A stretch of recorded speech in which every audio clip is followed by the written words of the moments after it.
Hello, welcome back to my YouTube channel. ನಾನು ಇವತ್ತು ನಿಮಗೆ ಪನ್ನೀರ್ ಬಟರ್ ಮಸಾಲ ಮಾಡೋ ರೆಸಿಪಿನ ಶೇರ್ ಮಾಡ್ತಾ ಇದ್ದೀನಿ. ಸಿಂಪಲ್ ಆಗಿ ಮಾಡ್ಕೊಳ್ಬೋದು. ಇದಕ್ಕೆ ಪ್ಯಾನಿಗೆ ಒಂದು ಸ್ವಲ್ಪ ಎಣ್ಣೆ ಆ್ಯಡ್ ಮಾಡ್ಕೊಳ್ಬೇಕು. ಅದಾದಮೇಲೆ ಸ್ಪೈಸಸ್ನ ಆ್ಯಡ್ ಮಾಡ್ಕೊಳ್ಳಿ. ಸ್ಪೈಸಸ್ ಆದಮೇಲೆ ಬೆಳ್ಳುಳ್ಳಿ ಜೊತೆಗೆ ಹಸಿಮೆಣಸಿನ್ಕಾಯಿ ಹಾಕೊಳ್ಳಿ. ನಿಮಗೆ ಖಾರಕ್ಕೆ ಎಷ್ಟು ಬೇಕೋ ಅಷ್ಟು ನೀವು ಹಾಕೋಬಹುದು. ಅದಾದಮೇಲೆ ಶುಂಠಿ, ನಾನಿಲ್ಲಿ 2 ಮೀಡಿಯಂ ಸೈಜ್ ಈರುಳ್ಳಿನ ಯೂಸ್ ಮಾಡ್ತಾ ಇದ್ದೀನಿ.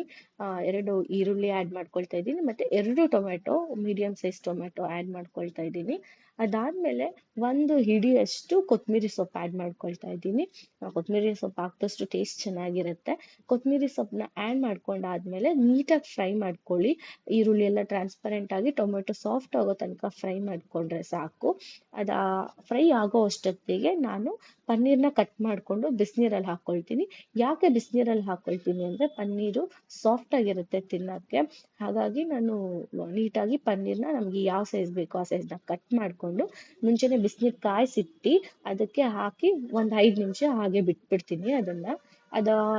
ನೆನೆಯೋ ಅಷ್ಟೊತ್ತಿಗೆ ನಾನಿಲ್ಲಿ ಫ್ರೈ ಮಾಡಿ ಇಟ್ಕೊಂಡಿರೋದನ್ನ ನೀಟಾಗಿ ಎಲ್ಲ ಫ್ರೈ ಆದಮೇಲೆ ಅದನ್ನು ನಾನು ಗ್ಯಾಸ್ ಆಫ್ ಮಾಡಿ ಇದಕ್ಕೆ ಗೋಡಂಬಿ ಆ್ಯಡ್ ಮಾಡ್ಕೊಳ್ತೀನಿ. ಯಾಕೆ ಗ್ಯಾಸ್ ಆಫ್ ಮಾಡಿ ಆ್ಯಡ್ ಮಾಡ್ಕೊಬೇಕಂದ್ರೆ ಗೋಡಂಬಿಗೆ ಪ್ಯಾನಲ್ಲಿರೋ ಬಿಸಿನೇ ಸಾಕಾಗುತ್ತೆ. ಹಾಗಾಗಿ ಲಾಸ್ಟಲ್ಲಿ ಗೋಡಂಬಿ ಹಾಕ್ಕೊಂಡು ಅದನ್ನು ತಣ್ಣಗಾಗೋಕ್ಕೆ ಸೈಡಲ್ಲಿ ಎತ್ತಿಟ್ಕೊಂಡು ತಣ್ಣಗೆ ಆದಮೇಲೆ ಅದನ್ನು ನೀಟಾಗಿ ರುಬ್ಕೊಳ್ಳೋದು.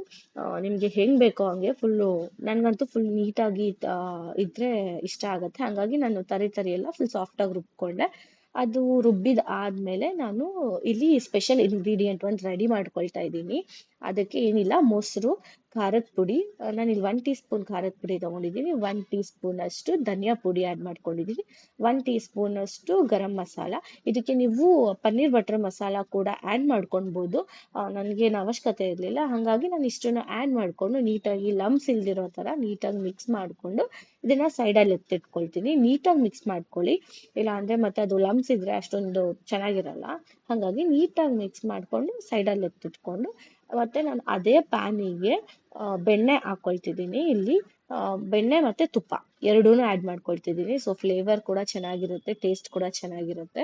ಹಾಗಾಗಿ ಇಲ್ಲಿ ನಾನು ಬೆಣ್ಣೆ ಮತ್ತು ತುಪ್ಪ ಎರಡೂ ಹಾಕ್ಕೊಂಡು ಅದೆರಡೂ ಕರ್ಗೋವರೆಗೂ ಲೋ ಫ್ಲೇಮಲ್ಲೇ ಇಟ್ಕೊಂಡು ಅದಕ್ಕೆ ಒಂದು ಅರ್ಧ ಈರುಳ್ಳಿ ಉದ್ದುದ್ದಕ್ಕೆ ಕಟ್ ಮಾಡ್ಕೊಂಡಿದ್ದೀನಿ, ಒಂದು ಅರ್ಧ ಈರುಳ್ಳಿ ಆ್ಯಡ್ ಮಾಡಿಕೊಂಡು ಅದನ್ನು ನೀಟಾಗಿ ಫ್ರೈ ಮಾಡ್ಕೊಳ್ತೀನಿ. ಅದು ಫ್ರೈ ಎಲ್ಲ ಆದಮೇಲೆ ನಾವು ಮಿಕ್ಸ್ ಮಾಡಿ ಇಟ್ಕೊಂಡಿರ್ತೀವಲ್ಲ ಮೊಸರಿಗೆ, ಅದನ್ನು ಹಾಕ್ಬಿಟ್ಟು ಆ ಪೇಸ್ಟನ್ನು ನೀಟಾಗಿ ಮಿಕ್ಸ್ ಮಾಡಿಕೊಂಡು ಒಂದು 5 ನಿಮಿಷ ಅದು ಹಸಿ ವಾಸನೆ ಹೋಗೋವರೆಗೂ ಹುರ್ಕೊಂಡು ಅದಾದಮೇಲೆ ರುಬ್ಬಿಟ್ಕೊಂಡಿರೋ ಮಸಾಲೆನ ಆ್ಯಡ್ ಮಾಡ್ಕೊಳ್ಬೇಕು. ರುಬ್ಬಿಟ್ಕೊಂಡಿರೋ ಮಸಾಲೆನ ಆ್ಯಡ್ ಮಾಡಿಕೊಂಡು ನೀಟಾಗಿ ಮಿಕ್ಸ್ ಮಾಡ್ಕೊಳ್ಳಿ. ಮಿಕ್ಸ್ ಎಲ್ಲ ಆದಮೇಲೆ ನಾನಿಲ್ಲಿ ಲೈಟಾಗಿ ಕಸೂರಿ ಮೆಥಿನ ಆ್ಯಡ್ ಮಾಡ್ತಾ ಇದ್ದೀನಿ. ಲಾಸ್ಟಲ್ಲಿ ಕಸೂರಿ ಮೆಥಿನ ಆ್ಯಡ್ ಮಾಡೋದ್ರಿಂದ ಫ್ಲೇವರ್ ಚೆನ್ನಾಗಿರುತ್ತೆ ಮತ್ತು ಟೇಸ್ಟ್ ಕೂಡ ಅಷ್ಟೇ ಚೆನ್ನಾಗಿ ಬರುತ್ತೆ. ಅದು ಆದಮೇಲೆ ಲಿಡ್ ಕ್ಲೋಸ್ ಮಾಡಿ ಒಂದು 10 ನಿಮಿಷ ಲೋ ಫ್ಲೇಮಲ್ಲೇ ಕುದಿಯಕ್ಕೆ ಬಿಟ್ಬಿಡಿ. ಬಟ್ ಇಲ್ಲಿ ನಾನು ನಿಮಗೆ ಸಾಲ್ಟ್ ಆ್ಯಡ್ ಮಾಡೋದನ್ನ ಮರ್ತೋಗಿದ್ದೆ, ಹಾಗಾಗಿ ಈಗ ಲಾಸ್ಟಲ್ಲಿ ಸಾಲ್ಟ್ ಆ್ಯಡ್ ಮಾಡೋದನ್ನ ಕೂಡ ತೋರಿಸ್ತಾ ಇದ್ದೀನಿ. ಸಾಲ್ಟ್ ಆ್ಯಡ್ ಮಾಡಿಬಿಟ್ಟು ಲಿಡ್ ಕ್ಲೋಸ್ ಮಾಡಿಬಿಟ್ಟು ಒಂದು 10 ಮಿನಿಟ್ಸ್ ಕುದಿಯಕ್ಕೆ ಬಿಡಿ. ಮತ್ತು ಮಧ್ಯ ತಿರುಗಿಸ್ತಾ ಇರಲಿಲ್ಲ ಅಂದರೆ ತಳ ಹಿಡ್ದ್ಬಿಡತ್ತೆ.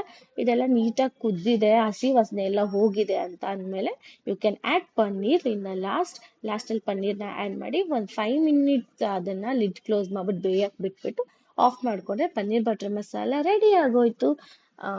ಎಷ್ಟು ಟೇಸ್ಟಿಯಾಗಿತ್ತು ಅಂದರೆ ಸಖತ್ತಾಗಿ ಬಂದಿತ್ತು. ನೀವು ಕೂಡ ಟ್ರೈ ಮಾಡಿ ಮನೆಯಲ್ಲಿ, ಚೆನ್ನಾಗಿರುತ್ತೆ.